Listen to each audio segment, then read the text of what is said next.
Ron Hurlbut reading Roger Zelazny's A Night in the Lonesome October, October 24. When the wards were removed yesterday evening, they showed that Nightwind had been by at dusk, trying to peer in. Also Cheater, and a huge, lean, wolfish-looking creature. And the things were all still held by their restraints, though struggling enthusiastically. I was feeling a little worse for my usage, but I forced a spring into my step and went and strolled past the church. Tekla was perched atop it, and she stirred and studied me as I went by, but we exchanged no words. As soon as I passed, though, I glanced back and saw that she was gone. Good. I went home and slept. This morning, I learned from Larry that Mrs. Enderby had run off to town as soon as word of Rastov's death became current. Later in the day, the great detective had shown up to view the remains and the premises. I brought Larry up to date on everything that had happened after I'd left him, and he assured me that he had not been by the house last night. He told me that he intended to rescue Lynette, but that she was safe enough for now. If he freed her too early, there would be pursuit, both physical and non-physical. Now, the power was rising strongly, and more importantly, there would be time for the vicar to make other plans, jeopardizing some unknown innocent. The timing, he said, would be very important. Weakening the vicar this way, he decided, could well be his main part in things. I told him that I'd help any way I could. I rested a lot afterwards and visited with Greymalk. It began to rain late that night, a steady drizzle. Jack was in his laboratory distilling essences or something like that. I had spoken with him last night, of course, between midnight and 1, keeping him current on all particulars of my adventures. Isn't your association with Jill a little awkward this far along in the game? I'd said, near to 1 o'clock. Strictly professional, he had replied. Besides, she's a good cook. And what about you and the cat? We get along well, I said. Any chance of your getting Jill to change her mind about opening? I don't think so, he answered. She's not making you think about switching, I hope? Of course not. Well, if I may speak freely, the clock struck 1, and I couldn't. I watched the darkened windows flood for a while, made my rounds, and slept some more. When all hell breaks loose in our vicinity, it does it with style. I was awakened by an enormous thunderclap, sounding as if it had occurred just overhead, and the brightness of the lightning stroke had been visible through my closed eyelids. Suddenly I was on my feet in the front hall, not certain how I had gotten there. Along with the echoes of the crash, however, my mind held memory of the sounds of breaking glass. The mirror had shattered. The things were slithering out. I began barking immediately. I heard an exclamation from the room where Jack worked, followed by the sound of some instrument or book being dropped. Then the door opened, and he was hurrying toward me.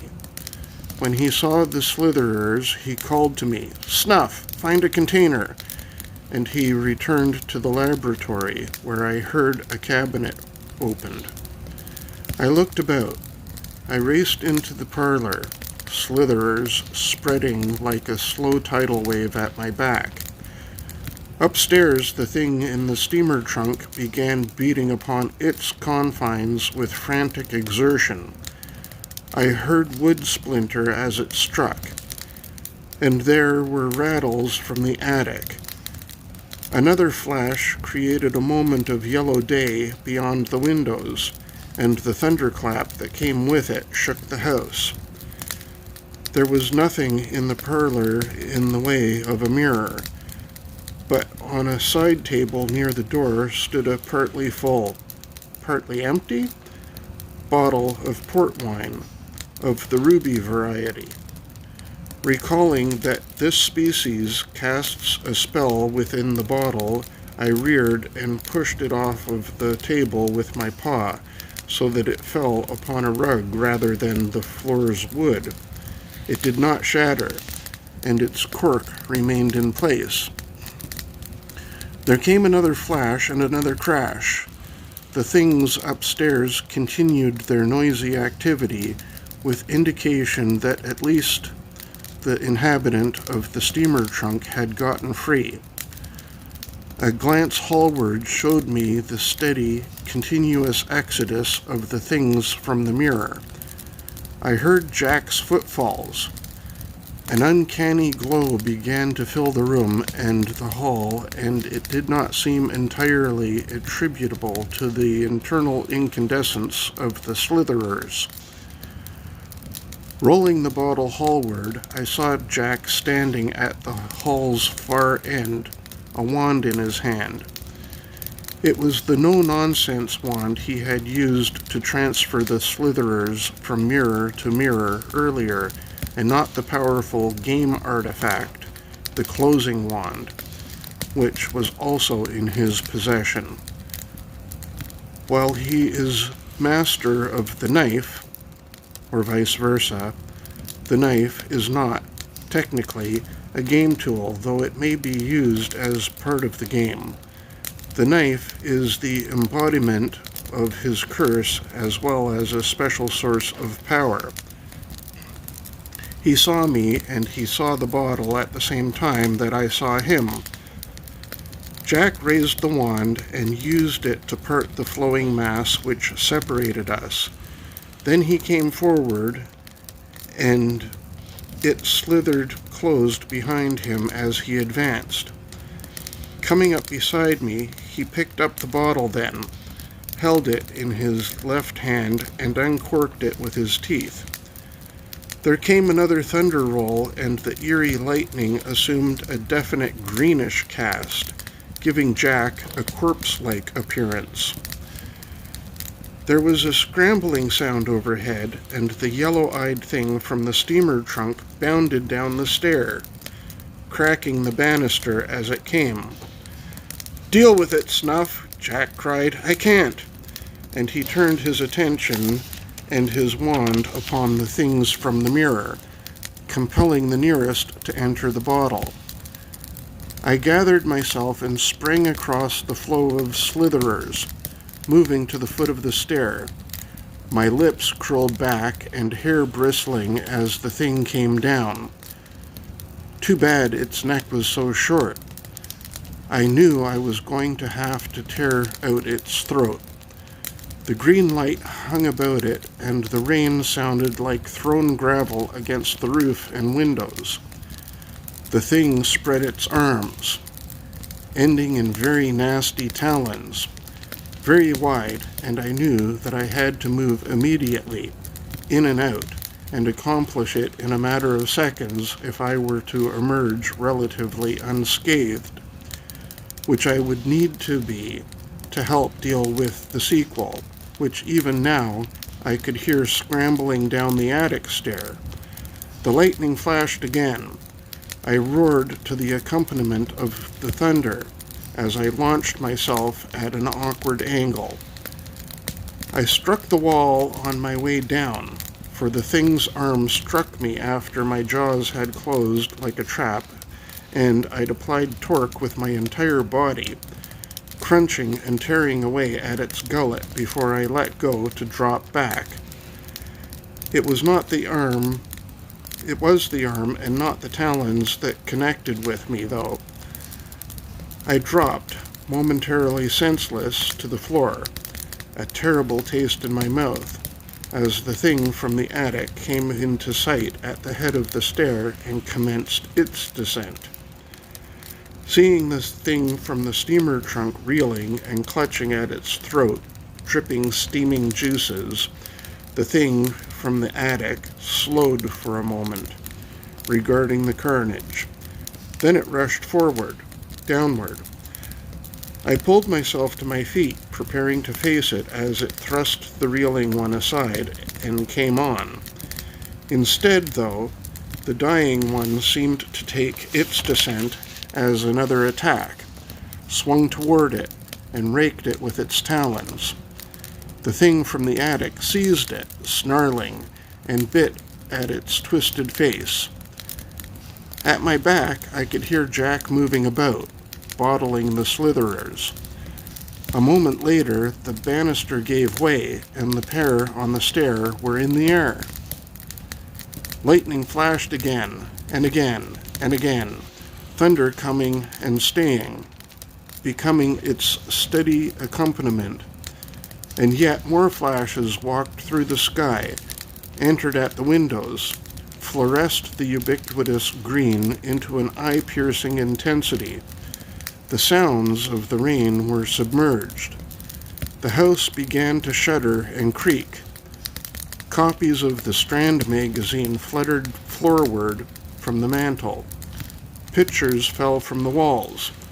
Sets of Dickens and Surtees from their shelves. Vases, candelabra, glasses, and trays slid from tables. Plaster descended like snow from the ceiling. Prince Albert stared at the blizzard through cracked glass. Martin Farquhar Tupper lay atop Elizabeth Barrett Browning, their covers torn. When the thing from the attic rose, shaking its head, rolling its eyes, casting wild glances about, the other lay still upon the floor, steam still rising from its scaly throat, head twisted to its left. I seemed to hear Growler, prompting me to try for the throat again. I slashed forward, attempting to repeat my earlier move. I missed my target as it drew back, attempting, belatedly, to grapple me to it. My impact staggered it, however, and I slashed its left shoulder as I fell. Immediately, as I secured my footing, I seized its right leg above the ankle and ground down for a bone cruncher of a bite. It recovered quickly and kicked me with the other foot. I hung on for another second's damage before releasing it and scrambling away, able to ride with the second kick. One, I figured, I could take and trade for something that would slow its movements. But I lacked the bulldog sensibility as well as the physique. The lightning and the thunder had continued steadily the entire while. The thunder now having achieved the state of a continuous roaring, as of a tornado singing its deep-throated song about the house, and the intensity of the light had us moving through a tableau of green and black, where tiny sparks now danced upon the surfaces of everything metallic, and all of my hair was on end for reasons other than the stimulus of combat. It was obvious now that this was no normal storm, but a manifestation of magical attack. I tried for the thing's other ankle and missed. Turning, I slashed at the arm which swung at me. I missed that too, but it missed me also. I darted away, growling, roared, and fainted to its right. I put my weight on the injured ankle to reach after me and went off balance, struggled to recover. I was behind it immediately, passing on that side and worrying the ankle again from the rear. It bellowed then as it tried to reach me, but I hung on until finally it cast itself over backwards in an attempt to fall upon and crush me. I relaxed my hold and tried to move away as it did so, but a flailing arm struck me on the head, knocking me to the floor, doubling my vision. Therefore, it was two Jacks that I saw, wielding two blades, piercing two monsters' throats. Even as I crawled out from beneath the attic thing's outflung arm, the basement door crashed open, and in several quick bounds, the thing from the circle was upon me. "Now, hound, I eat you," it said. I shook my head, trying to clear it. "Snuff, get back," Jack told me, turning toward it. Zzz. The starlight danced upon the blade in his hand, and I needed no further persuasion. I crawled toward the farther end of the now slitherless hall, passing a corked bottle of port and spirits as I went. Pieces of mirror gave back green dogs with jagged edges. Zzz. I watched as Jack finished his business, ready in case he required assistance, grateful that he did not. Plaster continued to rain down. Everything loose was on the floor. The thunder and the light and the house's shuddering had almost become a part of the environment. I suppose that if you lived with it long enough, there might come a time when you stopped noticing. I didn't really want to wait and see. As I watched the thing from the circle finally fall, following a masterful upstroke, I turned my stronger emotions toward the perpetrator of the onslaught which had caused their release. It was more than merely annoying, having had to put up with them all these weeks and then to lose them this way before they could fulfill their function. Under the proper constraints, they had been intended as the bodyguard for our retreat, should one be necessary, following the events of the final night, after which they would have had their freedom in some isolated locale, obtaining the opportunity to add to the world's folklore of a darker nature. Now, ruined, the buffer plan, they weren't essential, but they might have proved useful should we have to exit pursued by Furies. When the business was done, Jack traced pentagrams with his blade, calling upon the powers that would cleanse the place. With the first one, the green glow faded. With the second, the house stopped its shuddering. With the third, the thunder and lightning went away. With the fourth, the rain ceased. "Good show, Snuff," he said then. There came a knocking on the back door. We both headed in that direction, the blade vanishing and Jack's hair and clothing getting rearranged along the way. He opened the door. Jill and Greymalk stood before us. "Are you all right?" Jill asked. Jack smiled, nodded, and stepped aside. "Won't you come in?" he said. They did, though not before I'd noted that it seemed perfectly dry outside. "I'll invite you into the parlor," Jack said, "if you don't mind stepping over a few dismembered ogres." "Never did before," the lady answered, and he led her in that direction. The parlor floor was full of what had been on the shelves, the tables, the mantelpiece, and everything was powdered with plaster. Jack raised the sofa cushions one by one, punching each and turning it upside down before replacing it. She took the seat he offered her, which afforded a view of the broken mirror and slashed demonic carcasses sprawled in the hall. The clock chimed 11:45. "I'll have to offer you sherry," Jack said. "The port's gone bad." "Sherry will be fine." He repaired to the cabinet, fetching back 2 glasses and a bottle.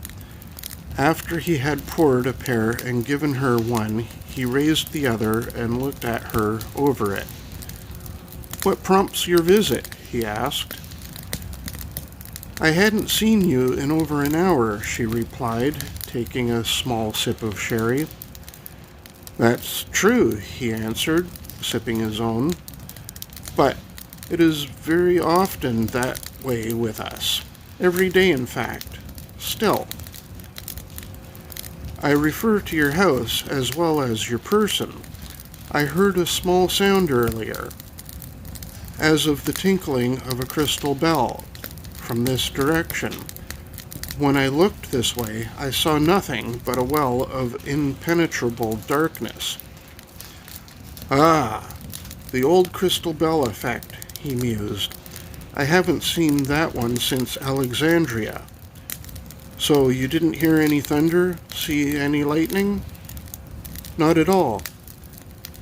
"Not badly done then, though I hate to admit it," he said, taking another sip. "Was it the vicar?" "I'd guess. Most likely still irritated with snuff here. Perhaps you should have a few words with him." "I don't believe in giving warnings, but I give anybody 2 attempts on us to discover their folly. If they do not, and they try a 3rd time, I kill them. That's all." "He sent those creatures after you?" She gestured toward the hall. "No," he replied. "They were my own. They got loose during the attack. It must have involved a general manumission spell. Pity. I had better use for the fellows than this." She set down her glass, rose, visited the hall, and inspected them. She returned a little later. "Impressive," she said. "What are they, and what got done to them?" She seated herself again. "What I'm wondering most, though, is what you're going to do with them now." He said, toying with his glass. "It's rather far to the river." I nodded vigorously. "I suppose I could just stow them in the basement, throw a piece of canvas over them, or something like that." "They might start to smell pretty bad." "They already smell pretty bad." "True, but it would be awkward if they were discovered on the premises. And when they start to decompose, it might lead someone official this way." Conceded. "I suppose I could just dig a big hole somewhere and bury them." "You wouldn't want to do that around here. They look too husky to lug far." "You've a point there. Have you any ideas?" "No," she said, sipping her sherry. "I barked once, and they looked at me. I glanced at the clock. It was approaching midnight." "I think snuff has a suggestion," she said. I nodded. "He'll have to wait a few minutes." "I can't," Grey Mulk said to me suddenly. "Cats are that way," I replied. "What do you want to do with them?" "I say we take them over to Owen's place and stuff them into some of his wicker baskets. Then we haul them up into the big oak tree, set fire to them, and run like hell." "Snuff? That's grotesque." "Glad you like it too," I said, "and it makes for a great Halloween gag, even if it is a little early." The clock struck 12. The humans bought my idea, and we went out to do it. And my foes, and my friends, they gave a lovely light. Hickory dickory dock.